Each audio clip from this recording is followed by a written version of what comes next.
Hi friends, already நான் நிறைய time நெய் காய்ச்சல் வீடியோ ஷேர் பண்ணியிருக்கேன். பாலாடை வந்து இந்த மாதிரி தான் நம்ம ஒரு டைம் எடுக்கிற பாலாடை வந்து இதில் போட்டு ஃப்ரீசரில் வந்து ஸ்டோர் பண்ணிப்போம். எனக்கு வந்து ஒரு 10 to 15 டேஸ் நான் வந்து டெய்லியும் 1லேருந்து 1.5 லிட்டர் பால் வாங்குகிறேன்.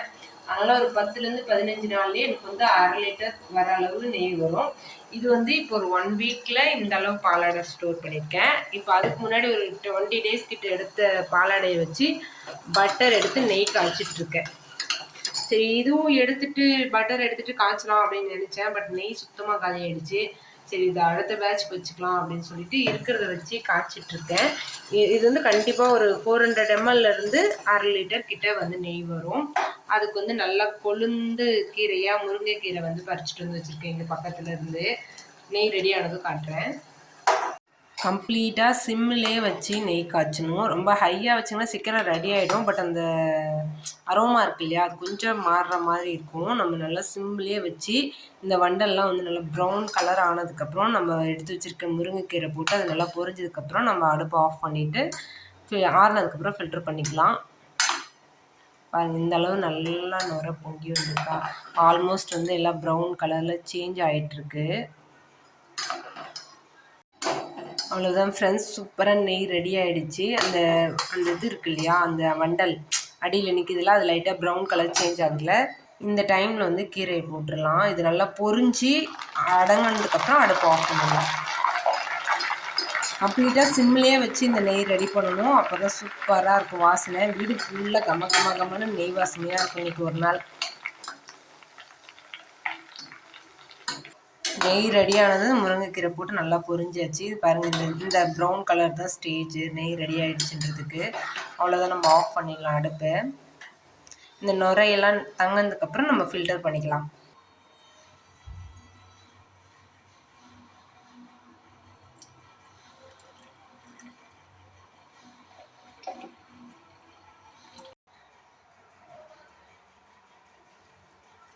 இது நாளைக்கு ஆறுனதுக்கப்புறம் இந்த நெய் வந்து அப்படியே மணலாக இருக்கும். இது நம்ம சாப்பிட்றதுக்கு யூஸ் பண்ணுறதுக்காக இது சாமி ரூமில் விளக்குக்கெலாம் ஊற்றலாம் அப்படின்னு சொல்லிட்டு இதில் வச்சுருக்கேன். சும்மா லைட்டாக வைக்கிறேன். இது ஃபுல்லாக மூட வேணாம், ஏன்னா இன்னும் சூடு இருக்குது, ஆறணும் அப்படிங்கிறனால அப்படியே வச்சுருக்கேன். இந்த நெய் வாசனை கமன்னு வந்தோடனே இதை வச்சு நம்ம ஹெல்த் மிக்ஸ் வச்சு நெய் ஊற்றி லட்டு செய்யலாம். அது நாளைக்கு நான் முடிஞ்ச ரெசிபி ஷேர் பண்ணுறேன்.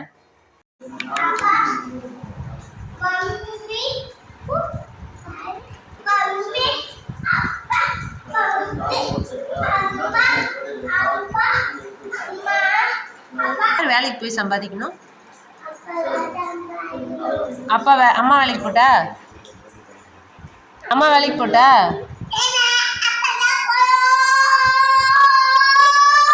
ஏன் அம்மா போகக்கூடாது?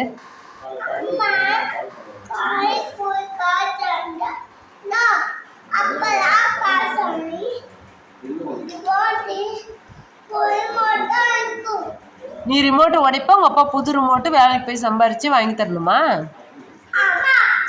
சரி, அம்மா வேலைக்கு போய் சம்பாதிச்சு வாங்கி தரட்டா? ஏன் வேணாம்? அம்மாவும் வேலைக்கு போகலாம்.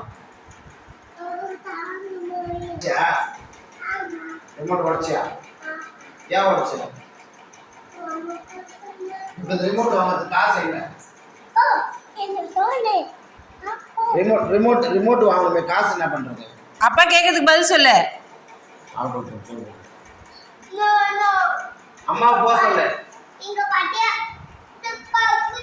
அதெல்லாம் இல்ல. இங்க பாரு, இங்க பாரு, இங்க பாரு. அம்மா வேலைக்கு போட்டா? அம்மா வேலைக்கு போய் காசு சம்பாரிச்சு உனக்கு என்ன வேணுமோ வாங்கி தட்டா? என்ன ஐஸ்வர்யா?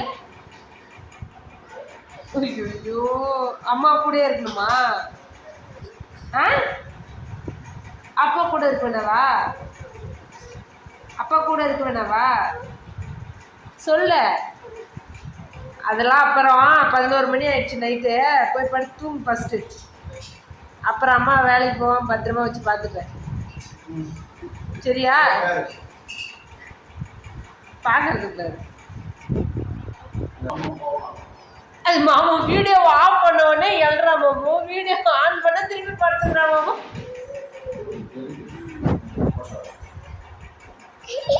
எல்லாருக்கும் குட் நைட் சொல்லு.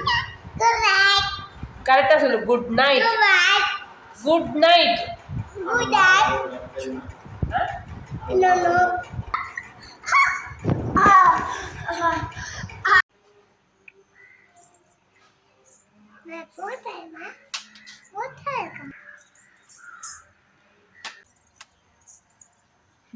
டான்ஸ் ஆடு.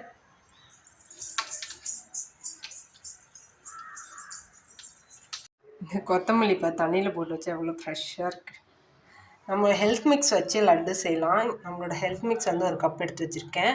நான் நாட்டு சக்கரை வந்து ஒரு 1/4 கப்புக்கு கம்மியாக தான் 1/4 கப்பு எடுத்திருக்கேன். அந்தளவு போதும்.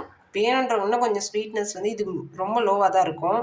இன்னும் கொஞ்சம் எக்ஸ்ட்ரா வேணும் அப்படின்னா இன்னும் கொஞ்சம் சேர்த்துக்கோங்க. ஒரு 7-8 முந்திரி பருப்பு வந்து பொடி பொடியாக உடச்சி வச்சுருக்கேன். அதுக்கப்புறம் நெய் தான் நம்ம லட்டு செய்ய போகிறோம். நெய்யை ஹீட் பண்ணி முந்திரி பருப்பு வறுத்து நம்ம ஹெல்த் மிக்ஸில் நாட்டு சக்கரையும் கொட்டி மிக்ஸ் பண்ணிடணும். ஃபஸ்ட்டு இந்த பவுலில் வந்து 1 கப் அளவு ஹெல்த் மிக்ஸ் ஆட் பண்ணிக்கலாம். இதிலே வந்து நல்ல வாசனை கமகமன்னு ஃப்ளேவரிங் ஏஜென்ட் இருக்கிறதுனால நம்ம எக்ஸ்ட்ராவாக வந்து ஏலக்காய் பொடி அதெல்லாம் சேர்த்து தேவையில்லை. இந்த நாட்டு சக்கரை நெய் வந்து சுட சுட காய்ச்சி ஊற்ற போகிறோம் இல்லையா, அதனால நான் வந்து இதில் பிளெண்டரில் மிக்ஸ் பண்ணிவிட்டு அப்புறம் ஆறும் போது லட்டு பிடிச்சிக்கலாம். கொஞ்சம் நல்லா மிக்ஸ் பண்ணிக்கோங்க. தாளிப்பு இதை வச்சுட்டு நெய் ஊற்றிக்கலாம். வேணும்னா நெய் எக்ஸ்ட்ரா ஆட் பண்ணிக்கலாம், சூடு பண்ணி கூட. இது நல்லா சூடானதுக்கப்புறம் முந்திரி பருப்பு போட்டு வறுத்துக்கலாம்.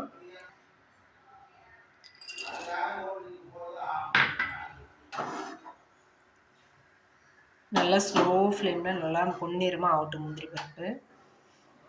இதில் முந்திரி பருப்பு வேண்டாம் அப்படின்னு நினைக்கிறவங்க வேர்க்கடலையை வறுத்து ஆட் பண்ணால் கூட சூப்பராக இருக்கும் இந்த லட்டுக்கு. லைட்டாக கோல்டன் கலர் ஆகிடுச்சு. போதும். ஆஃப் பண்ணிவிட்டு அந்த சூடு இருக்கும்போதே நீங்கள் கொஞ்சமாக வெள்ளரி வச்சுருக்கேன். ஆக்சுவலாக இது போட்டால் வெடிக்கும் டக்குன்னு போட்டு டக்குன்னு ஊற்றிடணும்.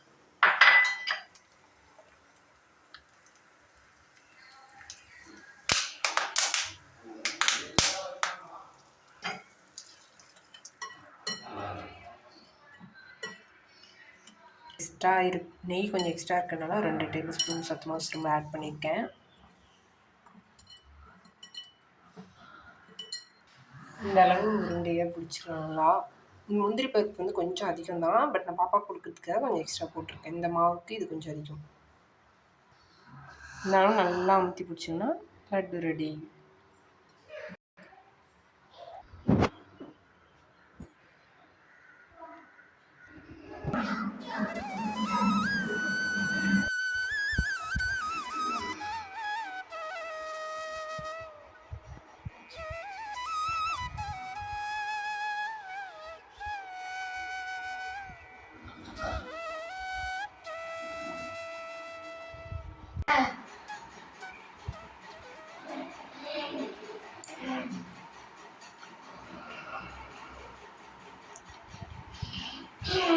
ஒரு வாய்க்கும் அந்த முந்திரி பருப்பு வருது. அவ்வளோ டேஸ்ட்டாக இருக்குது.